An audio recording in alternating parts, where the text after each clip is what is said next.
Então Paulo diz: vocês conhecem o tempo, então está na hora de vocês acordarem do sono, de vocês deixarem de serem indiferentes para com as coisas de Deus. Está na hora de levantar dessa letargia em que vocês vivem, como se o mundo fosse durar para sempre. É isso que as pessoas do mundo pensam, que o mundo vai durar para sempre. Compram terras, compram propriedades, querem deixar o seu registro na história, geram filhos e querem netos, como se o mundo fosse durar para sempre. Essa é a mentalidade do mundo. Mas o cristão sabe que o mundo se caminha para um fim e que esse fim está próximo. Há momentos na história em que Deus fala de forma tão clara que não há como ignorar. Paulo escreve aos cristãos em Roma: E digo isto a vós outros que conheceis o tempo. Já é hora de vos despertardes do sono, porque a nossa salvação está agora mais perto do que quando no princípio cremos. Romanos 13:11. Essa exortação ecoa até hoje, lembrando-nos que estamos vivendo os últimos dias. O apóstolo não fala de um tempo cronológico qualquer, mas do tempo espiritual, do momento em que o relógio de Deus marca a reta final antes da volta de Cristo. O perigo maior não é a perseguição de fora, nem mesmo as dificuldades da vida, mas o sono espiritual que nos faz viver como se nada estivesse para acontecer. Muitos se acostumaram com a rotina, deixaram de vigiar, relaxaram na santidade e esqueceram que a vinda de Cristo se aproxima a cada dia. O chamado de Paulo é urgente. Acordem, despertem, vivam como filhos da luz. Esse texto nos confronta com uma realidade inescapável. O tempo está acabando, a noite está avançada e o dia logo vem. O apóstolo usa a linguagem da madrugada quando as trevas começam a ceder lugar à luz. Assim é a história da salvação. Cristo já inaugurou o reino de Deus, mas aguardamos o dia em que ele virá em glória. E nesse intervalo, somos chamados a viver não como os que dormem, mas como os que estão alertas, de pé, prontos para a batalha espiritual. Por isso, Paulo nos ordena a deixar para trás as obras das trevas e a nos revestir das armas da luz. O contraste é claro. Não se trata de um convite, mas de uma ordem. A vida cristã não pode ser vivida em neutralidade. Ou andamos na luz de Cristo, ou permanecemos nas sombras do pecado.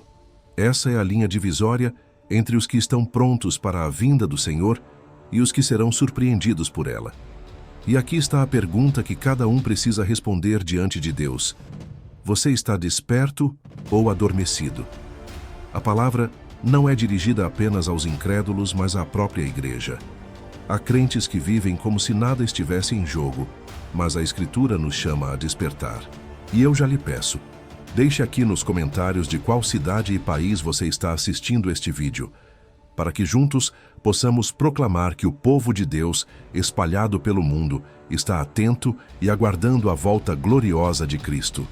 Por gentileza, abra sua Bíblia em Romanos capítulo 13, do verso 11 ao verso 14, onde nós teremos essa exortação do apóstolo Paulo aos crentes de Roma para que vivam como filhos da luz. Romanos capítulo 13, de 11 a 14. E digo isso a vós outros que conheceis o tempo. Já é hora de vos despertardes do sono, porque a nossa salvação está agora mais perto do que quando no princípio cremos. Vai alta a noite e vem chegando o dia. Deixemos, pois, as obras das trevas e revistamo-nos das armas da luz. Andemos dignamente como em pleno dia, não em orgias e bebedices, não em pudicícias e dissoluções, não em contendas e ciúmes, mas revesti-vos do Senhor Jesus Cristo, e nada disponhais para a carne no tocante às suas concupiscências. Nós vamos orar pedindo que o nosso Deus nos dê iluminação para compreendermos o significado dessas palavras do apóstolo Paulo e de que maneira elas tocam o nosso coração, o que é que elas têm a ver conosco no dia de hoje. Nosso Deus, sem a iluminação do Teu Espírito, a nossa leitura será superficial, carnal, humana. Nós queremos, ó Deus, que Teu bendito Espírito Santo torne estas palavras vivas e eficazes na nossa compreensão, no nosso coração, na nossa vontade. Pedimos que nos conduzas no entendimento delas. Abençoa teus filhos e filhas que aqui se encontram, aqueles que nos seguem pela internet, e de tal forma, Senhor, que haja edificação, santificação, conversão, tudo de acordo com a necessidade de cada pessoa, conforme o Senhor conhece muito bem. É o que nós pedimos em nome de Jesus. Amém. Queridos, uma das razões pelas quais o povo judeu não recebeu Jesus como o Messias prometido é que a vinda de Cristo, a pessoa dele, as coisas que ele fazia, não batiam com o esquema que o judeu tinha na cabeça a respeito da chegada do reino de Deus. A leitura dos judeus do Antigo Testamento é que o Messias seria uma pessoa gloriosa, poderosa, que comandaria os exércitos de Israel em libertar os judeus da opressão e do domínio das nações. Então, os judeus esperavam que o Messias, o libertador, os lideraria em vitória contra o Império Romano, debaixo do qual eles já estavam sujeitos há algumas décadas. Essa é a expectativa que eles tinham do Messias, que ao chegar o Messias, o filho de Davi, o filho de Deus, aquele que era o representante de Deus aqui nesse mundo, se terminaria o que eles chamavam de o reino desse mundo e seria instalado o reino do Messias.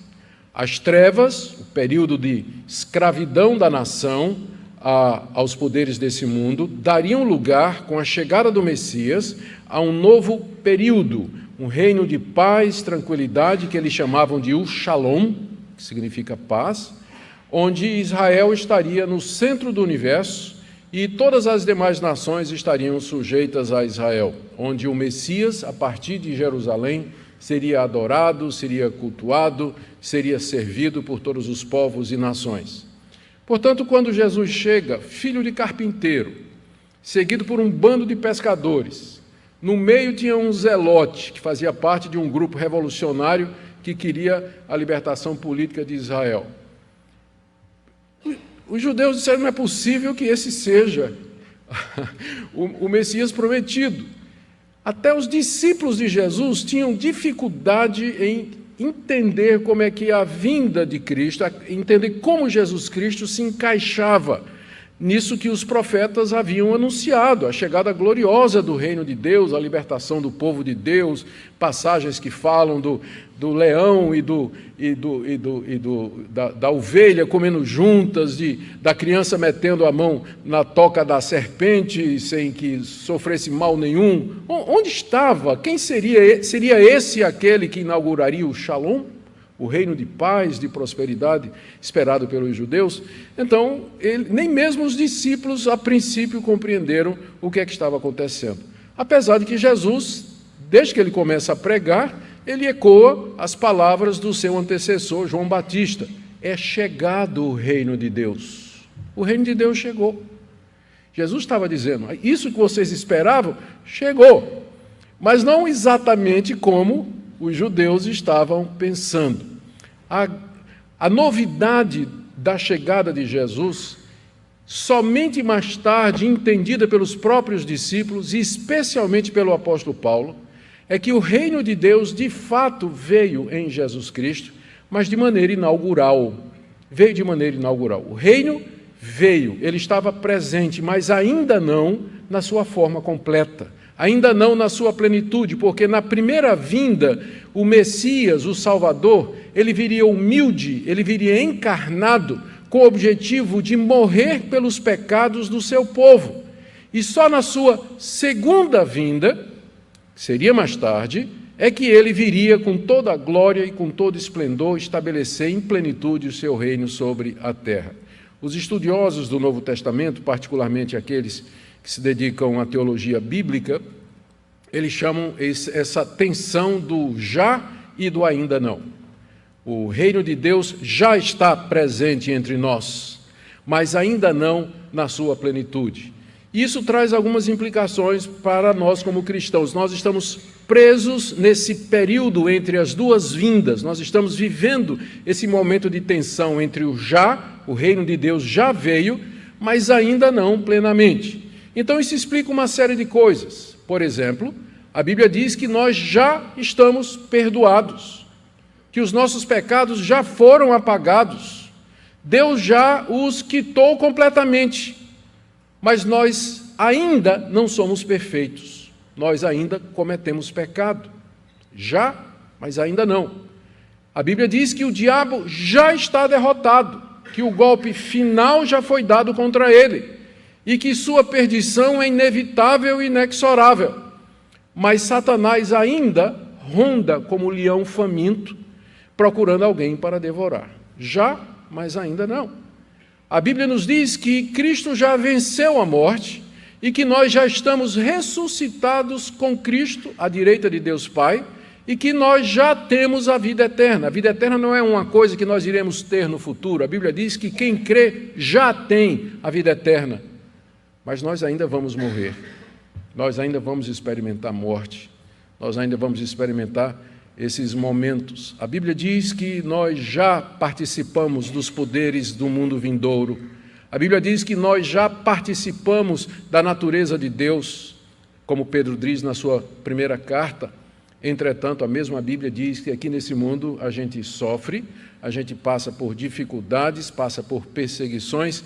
Esse é o resultado de nós vivermos na tensão entre essas duas eras, entre esses dois períodos. O período desse mundo, que a Bíblia chama de trevas, esse século, debaixo do pecado, debaixo do poder de Satanás, e que se caminha para o fim, e a nova era, no sentido evangélico, não esotérico, né? Esse novo período que já raiou. Então, diferente do que os judeus pensavam, de que a vinda do Messias terminaria um período e começaria outro, na verdade, a vinda do Messias fez com que um novo período entrasse no antigo, e que os dois subsistem, eles coexistem. Então, nós somos ao mesmo tempo cidadãos desse mundo, e ao mesmo tempo cidadãos do reino dos céus. Isso explica o conflito que há em nós, dentro do nosso coração. Nós queremos as coisas de Deus, almejamos servir a Deus de todo o coração, mas ainda nos sentimos presos a esse mundo. As coisas do presente século nos atraem, nos atrapalham e complicam a nossa vida com frequência. Então, quando o crente compreende isso, que ele é cidadão de dois mundos, que ele vive onde a nova realidade se encontra com a antiga, é que ele pode entender uma série de coisas. Ele pode entender por que é que ele é assim, por que é que o mundo é assim, e por que é que Deus às vezes parece não agir, e por que é que as promessas de Deus parecem não ter um cumprimento tão claro e verdadeiro. É porque nós estamos presos entre o já e o ainda não. As trevas, a noite já vai alta, embora os primeiros raios da madrugada já iluminam as densas trevas desse mundo. Nós vivemos exatamente nesse período entre as duas vindas de Cristo. A primeira, onde ele inaugurou o reino, e a segunda, quando ele então o trará em profundidade. É exatamente esse o ponto do apóstolo Paulo aqui, é essa perspectiva, é o conhecimento desse tempo que embasa a exortação do apóstolo Paulo para que os crentes de Roma se despertem do sono, porque o dia já está chegando, a noite já vai alta, quer dizer, a noite já está quase passando. E a vinda de Cristo, quando o dia vai chegar na sua plenitude, se aproxima. Então nós temos que viver não como pessoas da noite, mas como pessoas que aguardam a chegada do dia, madrugadores, vivendo em pleno dia da maneira como Deus deseja. O alvo de Paulo nessa passagem, então, é despertar os crentes de Roma para consciência do momento em que nós estamos vivendo, que eles estavam vivendo, e nós muito mais, não é? Porque faz 2000 anos que Paulo escreveu essa carta, para que, com base nisso, nós possamos fazer tudo aquilo que Paulo aqui nos ensina nos capítulos anteriores. Então, eu quero ver com vocês, em primeiro lugar, a relação dessa passagem aqui com tudo o que Paulo já disse antes, depois a ordem dele no verso 11, é hora de vocês despertarem do sono. Depois, os dois motivos que ele dá para isso, final do verso 11 e o verso 12. O primeiro motivo é nossa salvação está mais perto agora do que no começo, e o segundo motivo é que já vai alta a noite e o dia está chegando. E De que maneira nós podemos obedecer isso na prática? Ele faz 3 contrastes aqui. Primeiro, deixa as obras das trevas e nos vestir das armas da luz, final do verso 12. No verso 13, vamos andar como de dia e não como aquilo que as pessoas fazem de noite. E o terceiro contraste, no verso 14, revistam-se do Senhor Jesus e não deem qualquer oportunidade à carne. Então é uma passagem muito rica, é uma passagem que traz um apelo para que nós vivamos alertas, e uma curiosidade foi essa passagem que Deus usou para converter Agostinho. Agostinho, famoso pai da igreja, viveu no século IV. Agostinho era, a princípio, era filho de uma mulher muito piedosa, que orava a Deus por ele, se desviou, não é? A mãe de Agostinho orava por ele, era uma mulher crente, mas Agostinho se desviou dos caminhos de Deus muito cedo, e ele se tornou filósofo, seguiu diversas filosofias da época, procurando a verdade. Finalmente, já com uma certa idade, por volta aí dos 40 anos de idade, não achando resposta para as indagações do seu coração, um dia lá em Milão, na casa de um amigo, no jardim da casa de um amigo, angustiado, sem encontrar respostas, ele diz que ouviu uma voz de criança que dizia em latim, tolle lege, que significa pega e lê. Ele ouviu aquilo, olhou de lado, tinha uma Bíblia, ele pegou e leu. Adivinha o que é que ele leu? Romanos 13, versos 13 e 14. Andemos dignamente em pleno dia, não em orgias como ele vivia, mas revestivos do Senhor Jesus. E foi ali que Agostinho se converteu. Esse texto ele tem essa história ligada a ele. Agostinho depois se tornou um dos grandes homens de Deus da história da igreja. Ele enfrentou hereges, falsos profetas, publicou livros e escreveu de todos o mais famoso, as Confissões de Agostinho, onde ele mostra as lutas que ele tinha com o pecado, com o seu próprio coração e os desejos sinceros que ele tinha de louvar e de adorar a Deus. Espero que essa passagem tenha também um efeito abençoador na sua vida hoje à noite, como teve na vida de Agostinho. Então, em primeiro lugar, vamos ver a conexão desse texto com tudo que nós estamos vendo até agora, já que nós estamos fazendo uma exposição em série na Carta aos Romanos. A conexão é a palavra isto, no verso 11. E digo isto a vós outros que conheceis o tempo. O isto aqui é tudo que Paulo falou antes. Ele, desde o capítulo 12, ele vem trazendo orientações práticas para os cristãos em Roma. E vocês lembram do que é que ele diz? Ele fala no capítulo 12 que nós temos que apresentar os nossos corpos a Deus como sacrifício vivo, santo e agradável. Nós temos que renovar a nossa mente e não nos conformar com esse mundo. Ele diz que nós não podemos pensar de nós mesmos além do que convém, que nós temos que usar os nossos dons espirituais de acordo com a medida da fé que Deus nos deu. Depois, no capítulo 12, a partir do 9, ele começa a falar a respeito da necessidade de nós amarmos o próximo, amarmos o nosso inimigo e, acima de tudo, amarmos a Deus. Ele vai até o verso 21 do capítulo 12. No capítulo 13, ele falou do dever de nós obedecermos à autoridade, o que leva ele a dizer no final do verso 7 e entrando no verso 8, que nós não temos que ficar devendo nada a ninguém. Ele está pensando nos tributos, que nós temos que pagar à autoridade, à exceção do amor, que é uma dívida perene e constante, e que foi a última mensagem que nós pregamos aqui. E tudo isso que ele falou, Paulo diz, eu estou dizendo a vocês que conhecem o tempo. Ou seja, estas orientações, essas exortações, eu não estou dando ao mundo ou a pessoas que são ignorantes da verdade de Deus, mas a vocês que conhecem o tempo. Os crentes de Roma haviam sido doutrinados, haviam sido ensinados pela palavra de Deus e tinham acabado de ler 11 capítulos de teologia pura, que são os primeiros 11 capítulos da carta que Paulo escreve aos Romanos. Portanto, eles estavam perfeitamente conscientes. Eles eram pessoas que conheciam o tempo. O tempo aqui não é assim, eu sei qual é o tempo. Hoje é o dia 28 de outubro de 2018, um dia muito importante na vida do Brasil, por conta das eleições presidenciais. Não é esse tipo de tempo, não é esse tipo de coisa que Paulo está dizendo. O tempo aqui é um momento na história em que eles estavam vivendo do ponto de vista de Deus.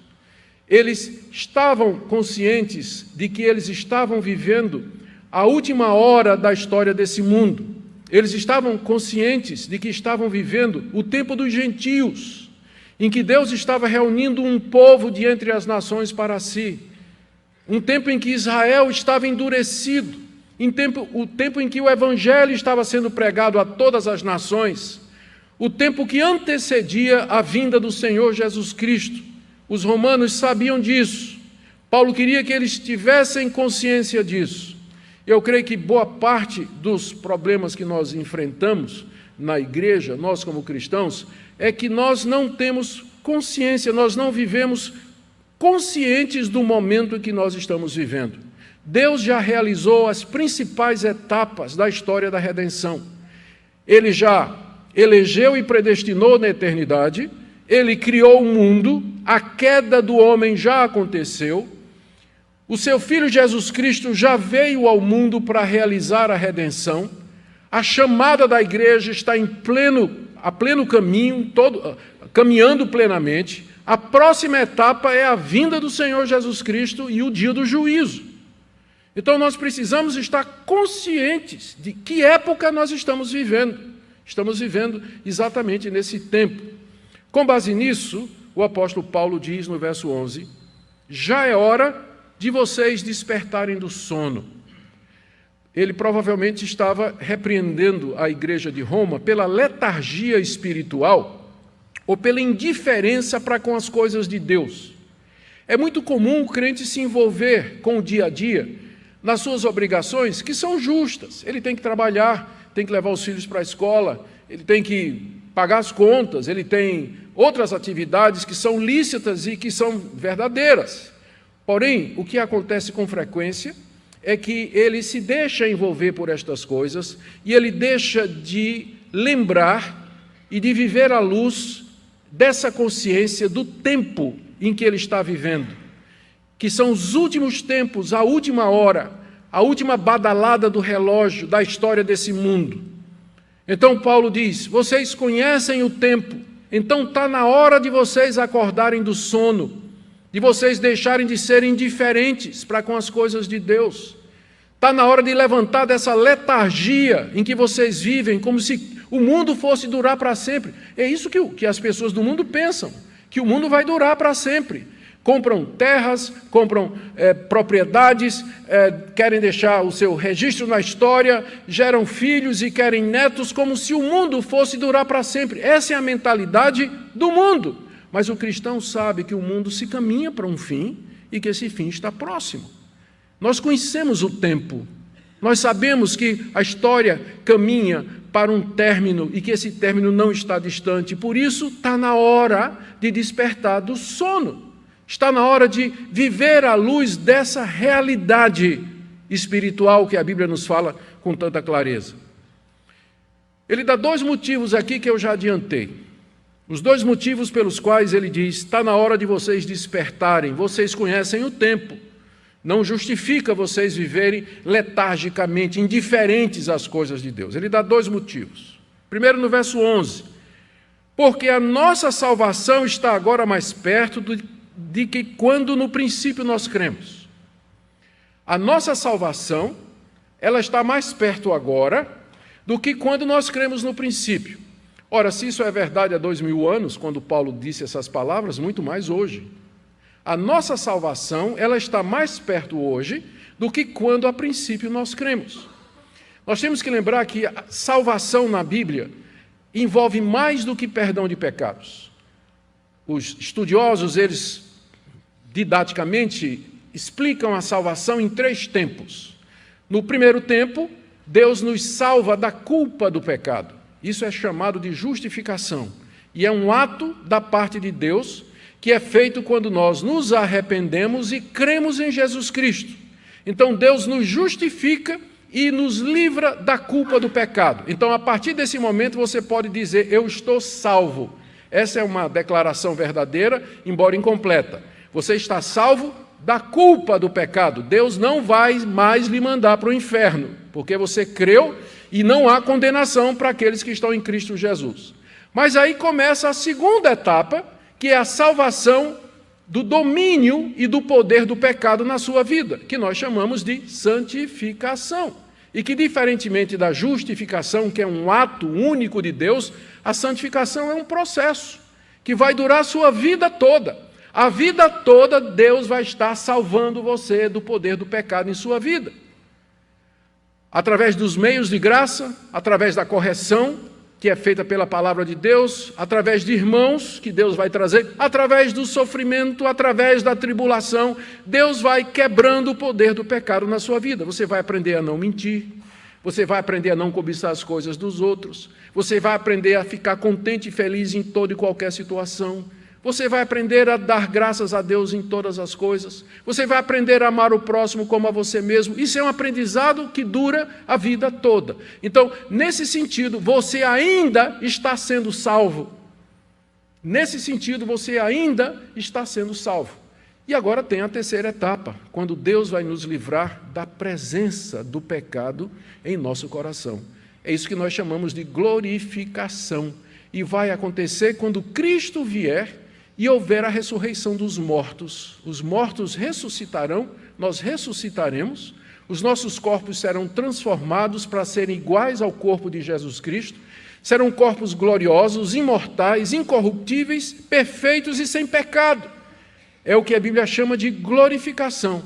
Nesse sentido, você ainda não está salvo, porque isso só vai acontecer quando Cristo vier. E é nesse sentido que Paulo está falando aqui. A primeira razão pela qual você que conhece o tempo deve despertar do sono é que a sua salvação completa, ele se refere mais ao estágio final, está mais perto agora do que quando você creu, do que quando você começou.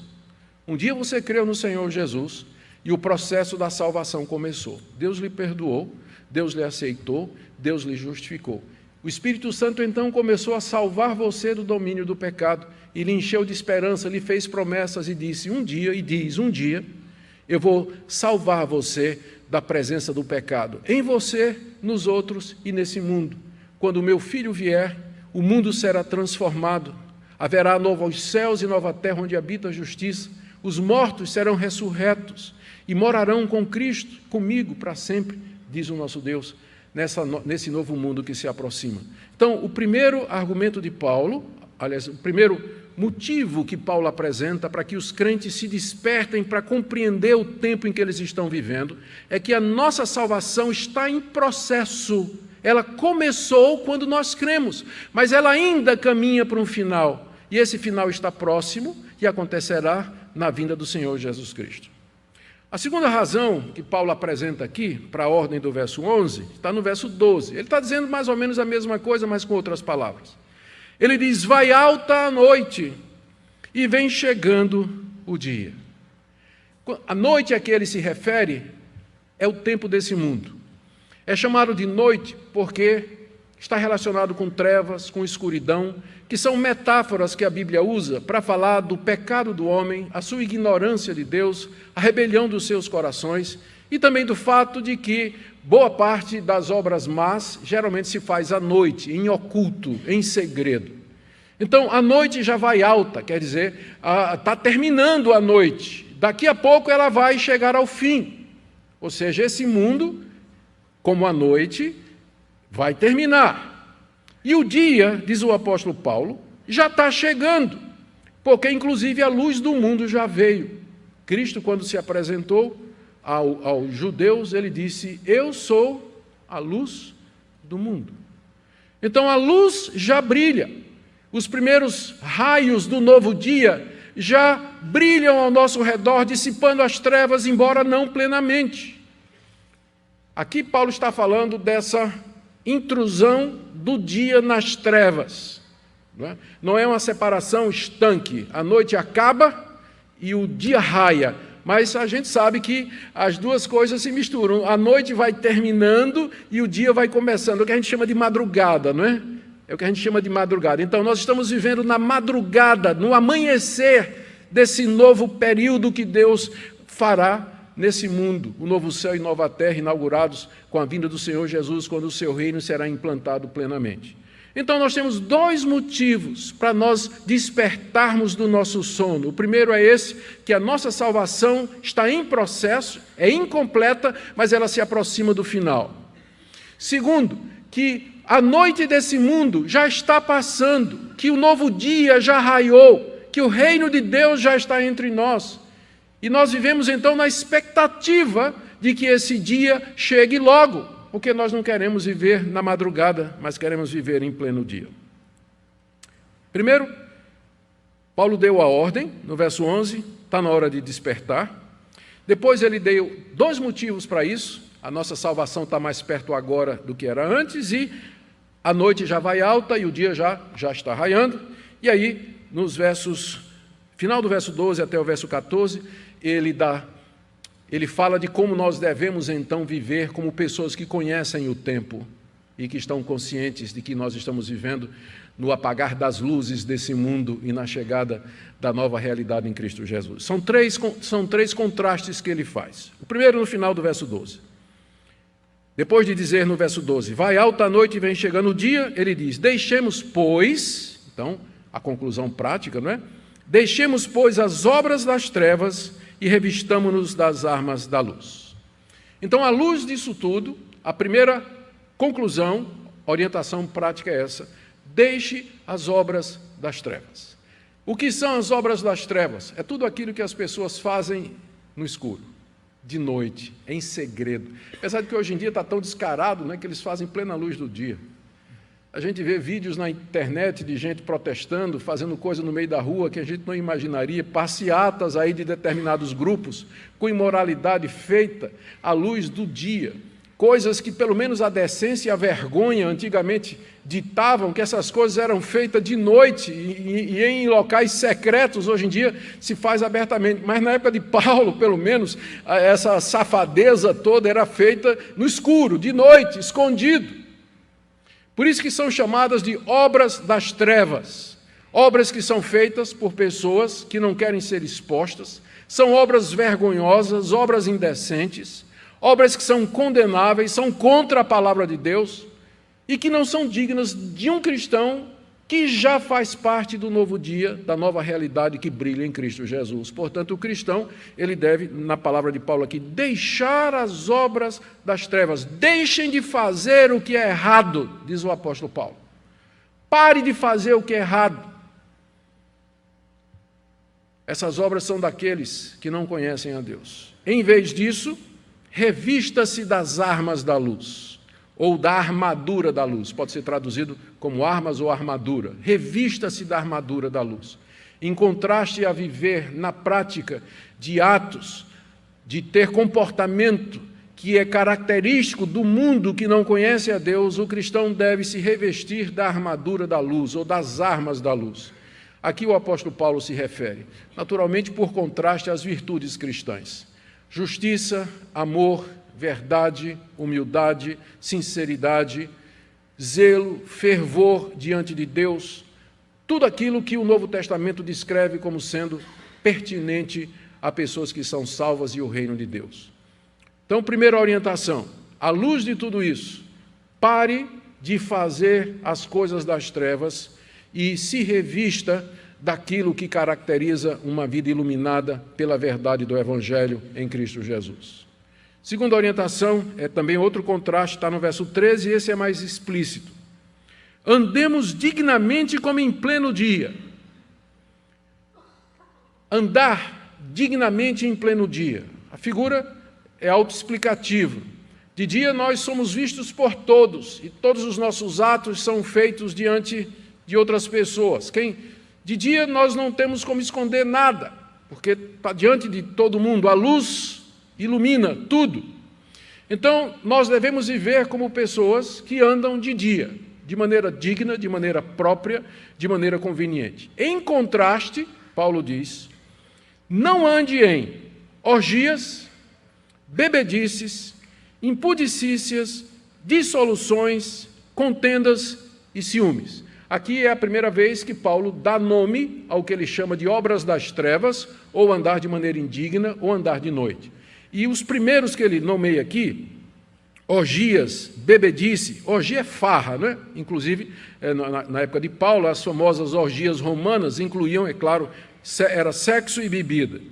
Então, não em farra, não em embriaguez, não em imoralidade sexual e dissolução, que seria depravação. Essas coisas caracterizavam o mundo greco-romano, onde estava a igreja de Roma, a quem Paulo escreve. Os relatos que nós temos da degradação da sociedade romana são muitos. Há, inclusive, historiadores que dizem que o que derrubou o Império Romano não foram os bárbaros que vieram no século IV, mas foi exatamente a falta de bons costumes, a corrupção, a imoralidade que comeu o Império Romano de dentro para fora, que Paulo descreve aqui como sendo orgias, embriaguez, imoralidade sexual, dissolução, vida dissoluta. Tudo isso era característico da sociedade em que Paulo vivia, em que os romanos viviam e a quem o apóstolo Paulo está escrevendo. Então ele diz, vocês têm que andar como as pessoas que andam de dia, não praticando esse tipo de coisas, porque essas coisas são da noite, são das trevas, são desse mundo, e o novo dia já raiou, o novo dia já chegou. E ele, no final, ele coloca, não em contendas e ciúmes, que são coisas que podem acontecer até dentro da igreja, não é? Mas contendas e ciúmes também fazem parte das obras das trevas, fazem parte da vida desse mundo que não conhece a Deus. Isso também tem que ser deixado de fora. Terceira orientação e terceiro contraste no verso 14. Mas, em vez de vocês andarem desta forma, revesti-vos do Senhor Jesus Cristo. Revestir-se de Cristo significa tomar sobre si o poder do Cristo ressurreto. É você depender dele. É você revestir-se da graça, do poder e das virtudes e dos benefícios que Cristo conquistou para nós na cruz do Calvário. Na cruz do Calvário, ele conquistou para nós o perdão de pecados. Quando ele ressuscita dos mortos, ele vence o mundo, ele vence o diabo.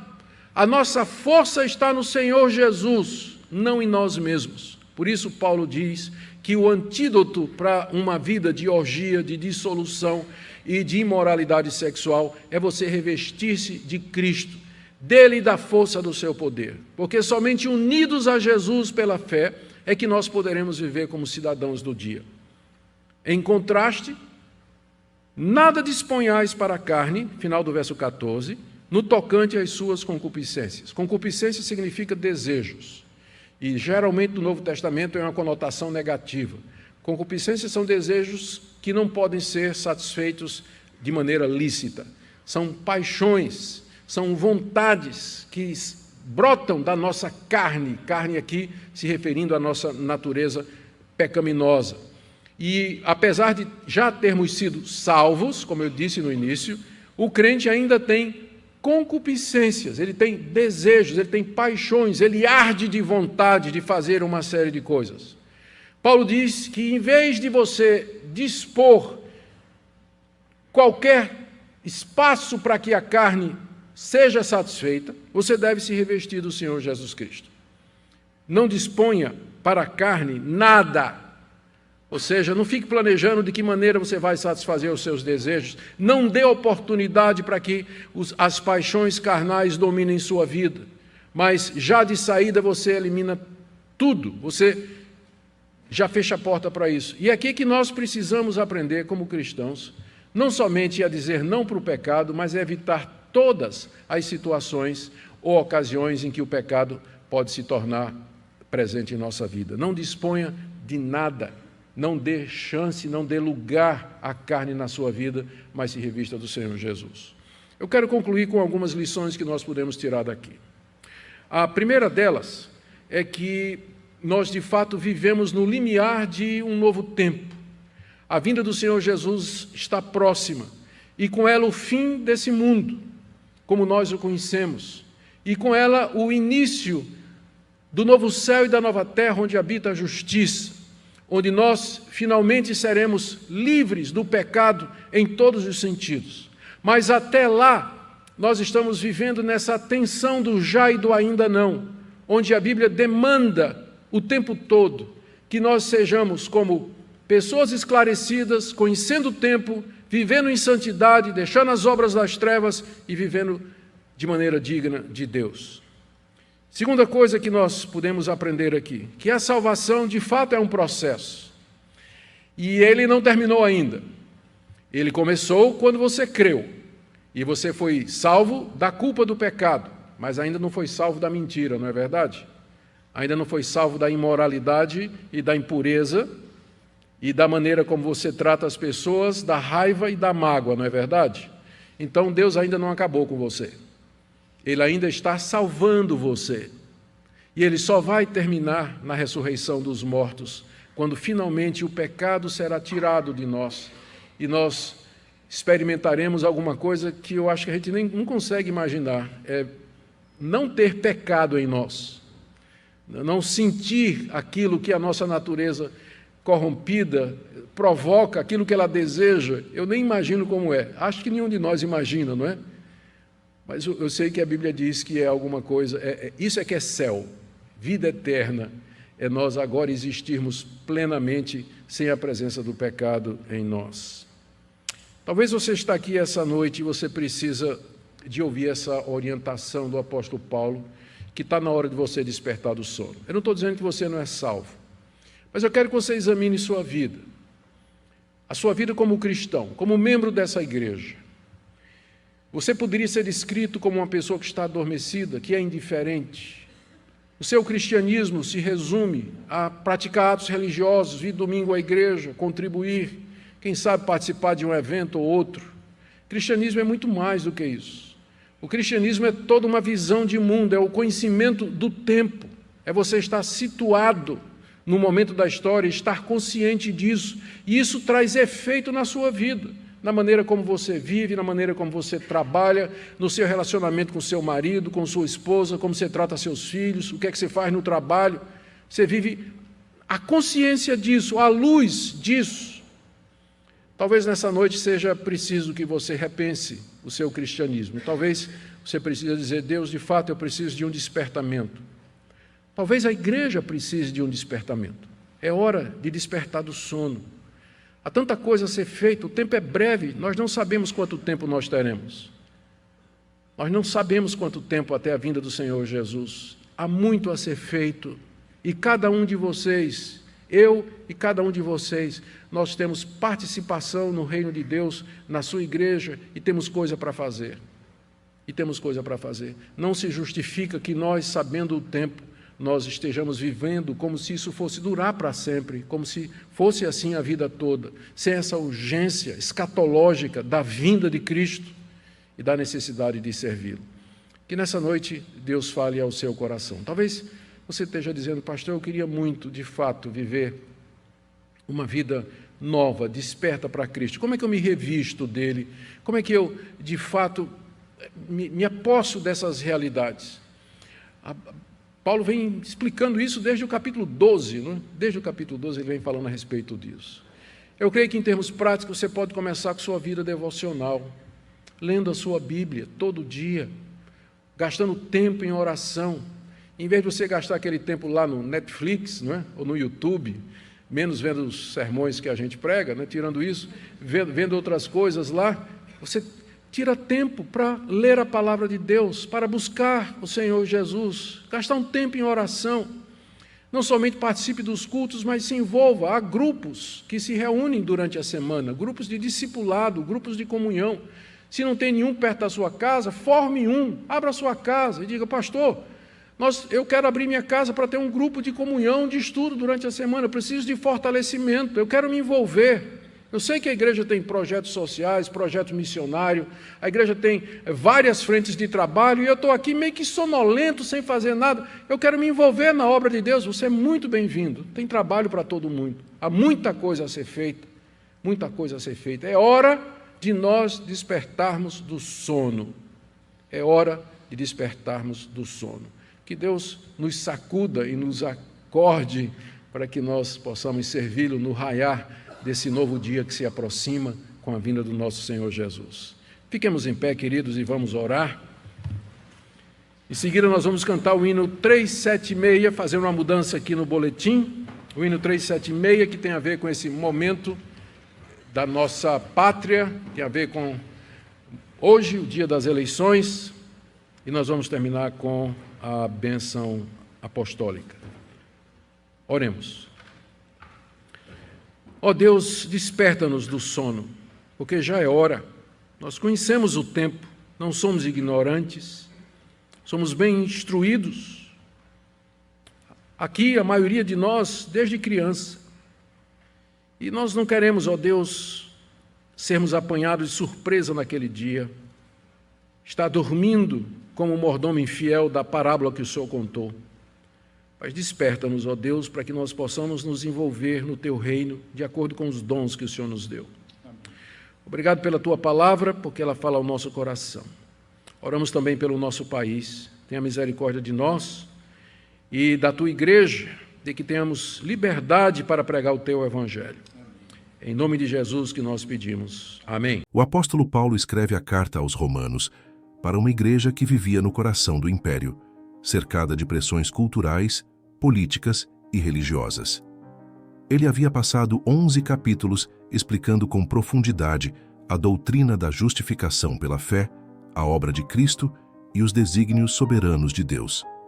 Quando chega ao capítulo 13, Paulo começa a aplicar toda essa teologia à vida prática dos crentes. E é nesse contexto que ele lança uma advertência solene. Já é hora de despertar do sono. O sono aqui não é físico, mas espiritual. É a indiferença, a frieza, a apatia diante das coisas eternas. Muitos na igreja de Roma corriam o risco de viver como se a fé fosse apenas uma tradição, enquanto os dias se aproximavam da volta do Senhor.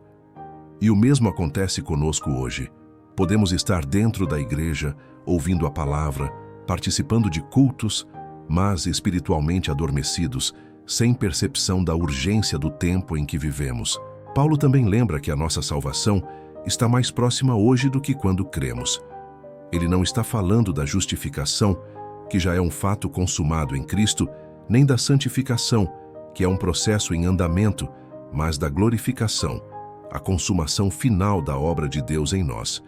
Cada dia que passa, nos aproximamos mais desse momento, e por isso, não podemos viver como se o relógio de Deus estivesse parado. Além disso, Paulo descreve o contraste entre a noite e o dia. A noite representa este mundo em trevas, dominado pelo pecado e pelo engano. O dia representa a nova era inaugurada por Cristo, que brilhará em sua plenitude quando ele voltar. O crente já vive os primeiros raios dessa madrugada espiritual, e por isso é chamado a abandonar as obras das trevas e a se revestir das armas da luz. Essa mensagem é tão atual hoje quanto foi para a igreja em Roma. Vivemos dias de distração, de superficialidade espiritual e de indiferença diante da eternidade. Mas a palavra nos chama a acordar, a viver com sobriedade, vigilância e santidade. E se você está aqui ouvindo esta reflexão, não deixe de se inscrever no canal e de deixar o seu like neste vídeo para que mais pessoas sejam alcançadas com a verdade da palavra de Deus. Paulo começa dizendo: "E digo isto a vós outros que conheceis o tempo." O cristão não é alguém que vive perdido no calendário da história. Ele entende que estamos na reta final do plano de Deus. Desde a primeira vinda de Cristo, já entramos na última fase da história da salvação. O próximo grande evento é a volta gloriosa do Senhor. O problema é que muitos, assim como os romanos, não vivem conscientes dessa realidade. Estão ocupados com os afazeres diários, mas esquecem que a vida presente é apenas uma preparação para a eternidade. Paulo quer despertar essa consciência. Não vivemos mais no tempo das trevas, mas na alvorada do reino de Deus. Já não somos do mundo, mas cidadãos dos céus. Quando a igreja perde essa noção, cai na mesmice espiritual, vive como se Cristo nunca fosse voltar. O relógio do mundo está correndo e nós precisamos viver à altura dessa urgência. Jesus disse em Marcos 13:33, "Olhai, vigiai e orai, porque não sabeis quando chegará o tempo. Quem conhece o tempo, vive desperto." Paulo declara: "Já é hora de vos despertardes do sono." O sono é um estado perigoso. Enquanto dormimos espiritualmente, o inimigo age. Esse sono pode se manifestar em indiferença à palavra, em negligência com a oração, em mundanismo que domina o coração. Muitos cristãos vivem como se houvesse tempo de sobra, mas Paulo insiste: a hora é agora. Não é amanhã, não é quando tudo estiver favorável. Cada minuto é precioso, porque a vinda de Cristo se aproxima. O que temos feito com os dias que Deus nos concede? Efésios 5,14 ecoa o mesmo chamado. Desperta, ó tu que dormes, levanta-te dentre os mortos, e Cristo te iluminará. Paulo acrescenta: a nossa salvação está agora mais perto do que quando no princípio cremos. Aqui, ele fala da glorificação, da etapa final da salvação. Não é apenas perdão de pecados, mas a transformação completa quando Cristo voltar. A cada dia que passa, o retorno do Senhor está mais próximo. A salvação final não é uma incerteza, mas uma esperança garantida pela promessa de Deus. Isso deve gerar vigilância, não relaxamento. A proximidade da salvação deve nos motivar a abandonar todo o peso do pecado e correr a carreira que nos está proposta. H.B. 12:1. Aquele que vive com essa perspectiva não investe tudo neste mundo, mas vive com os olhos na eternidade. A aplicação de Paulo é prática. Deixemos as obras das trevas e revistamo-nos das armas da luz. As obras das trevas incluem tudo aquilo que se faz escondido no pecado, na imoralidade, na mentira e na corrupção. O cristão não pode permanecer nelas. Em contraste, ele deve se revestir de Cristo, viver na luz, andar em santidade, praticar o amor e a verdade. O contraste é claro. De um lado, orgias, bebedices, contendas, ciúmes. Do outro, sobriedade, pureza e amor fraternal. Esse chamado é radical. Não apenas evitar o mal, mas buscar uma vida totalmente entregue a Cristo. Paulo finaliza exortando: revesti-vos do Senhor Jesus Cristo, e nada disponhais para a carne no tocante às suas concupiscências. Ele reconhece que, enquanto aguardamos a volta de Cristo, ainda carregamos em nós a velha natureza, inclinada ao pecado. Essa luta é real. O Espírito nos chama para a santidade, mas a carne deseja arrastar-nos para longe de Deus. A ordem é clara: não alimentemos a carne. Não deem espaço, não deem brecha, não façam planos que facilitem a tentação. Em Gálatas 5,16, Paulo reforça: andai no Espírito e jamais satisfareis a concupiscência da carne. Se a noite já está passando e o dia já vem chegando, precisamos viver como aqueles que pertencem à luz. Isso significa viver de maneira íntegra, transparente, sem nada a esconder, pois a luz revela todas as coisas. Ser filho da luz implica testemunho. O mundo deve enxergar em nós a diferença de quem pertence a Cristo. Jesus disse em Mateus 5,16: assim brilhe também a vossa luz diante dos homens, para que vejam as vossas boas obras e glorifiquem a vosso Pai que está nos céus. O cristão que anda na luz não vive para si, mas reflete Cristo no falar, no agir, no pensar. Todo o texto de Romanos 13, 11 e 14 é uma convocação à urgência. Paulo não permite neutralidade. Ou despertamos, ou permaneceremos adormecidos até ser tarde demais. O crente que se acomoda esquece que Cristo pode voltar a qualquer momento. O chamado não é para um grupo seleto de supercristãos, mas para todos os filhos de Deus. A noite avança, o dia já desponta. Cada pecado abandonado, cada decisão de santidade, cada oração feita com fé é uma preparação para a volta do Senhor. Essa é a mensagem. Acorde, desperte, viva para Cristo agora. Viva para... Diante das palavras do apóstolo Paulo em Romanos 13, 11 e 14, fica impossível ignorar a realidade. O tempo é curto, a noite está passando e o dia já se aproxima. Não podemos mais viver como se este mundo fosse eterno. Cristo está às portas e cada um de nós será chamado a prestar contas diante dele. O chamado é urgente. Desperte do sono espiritual. Deixe as obras das trevas. Revestir-se de Cristo não é uma opção, mas a única forma de viver com firmeza até o fim. Não existe meio termo entre luz e trevas. Ou pertencemos a Cristo, ou continuamos prisioneiros do pecado. A salvação é uma obra completa de Deus. Já fomos justificados Estamos sendo santificados e aguardamos a glorificação. Mas enquanto esse dia não chega, somos chamados a viver com sobriedade, como cidadãos do céu, no meio de uma geração corrompida. A diferença entre quem dorme e quem vigia é que o vigilante não será surpreendido pela volta do Senhor. O exemplo de Agostinho nos lembra que a palavra de Deus tem poder para transformar vidas. O mesmo texto que despertou aquele homem para Cristo pode hoje sacudir corações que ainda vivem em letargia espiritual. Não é tempo de adiar decisões. Não é tempo de se perder em distrações. É tempo de se levantar, revestir-se da armadura da luz e viver para a glória de Deus. Que esta mensagem encontre eco no seu coração. Que o Espírito Santo desperte sua vida e o leve a andar como filho da luz. Se esta palavra falou com você, não endureça o coração.